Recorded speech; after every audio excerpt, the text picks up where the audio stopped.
தமிழ்நாடு நகர்ப்புற மேம்பாட்டு வாரிய திட்டத்தின் கீழ் வீடு பெற ஆதார் எண் கட்டாயம். தமிழ்நாடு அரசு அரசாணை வெளியீடு. சமஸ்கிருத மொழிக்கு மதிப்பளித்து அன்றாட வாழ்வில் இணைத்துக் கொள்ள வேண்டும். பிரதமர் மோடி வலியுறுத்தல். டாஸ்மாக் மது குறித்து அமைச்சர் துரைமுருகன் கூறியது உண்மைதான். தமிழக பாஜக தலைவர் அண்ணாமலை கருத்து.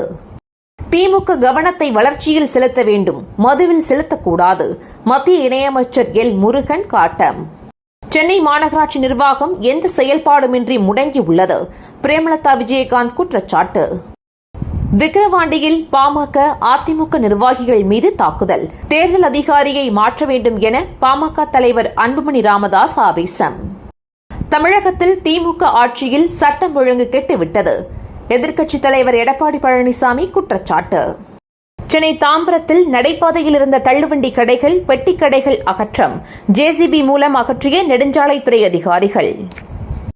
பூரண மதுவிலக்கை வலியுறுத்தி விடுதலை சிறுத்தைகள் கட்சி சார்பில் மகளிர் மாநாடு. அக்கட்சியின் தலைவர் திருமாவளவன் அறிவிப்பு. அனைவரும் தாயின் பெயரில் மரக்கன்று நட வேண்டும். பிரதமர் மோடி வலியுறுத்தல். மனதின் குரல் நிகழ்ச்சியில் மக்கள் பிரச்சினையை பேசாத பிரதமர். காங்கிரஸ் தாக்கு. வாழ்க்கையை தேசத்திற்காக அர்ப்பணித்த மோடி. மத்திய அமைச்சர் சௌகான் பாராட்டு. நைஜீரியாவில் 3 இடங்களில் குண்டு வெடிப்பு, 18 பேர் பலி. சர்வதேச T20 கிரிக்கெட். விராட் கோலி, ரோஹித் சர்மாவை தொடர்ந்து ஜடேஜாவும் ஓய்வு அறிவிப்பு. தமிழகத்தில் வருடத்தின் 8 மாதங்களும் வெயில் கொளுத்தும், எச்சரிக்கும் ஆய்வு. தினம் தினம் நடக்கும் முக்கிய நிகழ்வுகளை சுருக்கமாகவும் தெளிவாகவும் தலைப்புச் செய்திகள் வழியே அறிந்து கொள்ள QLN நியூஸ் சேனலை சப்ஸ்கிரைப் செய்யவும்.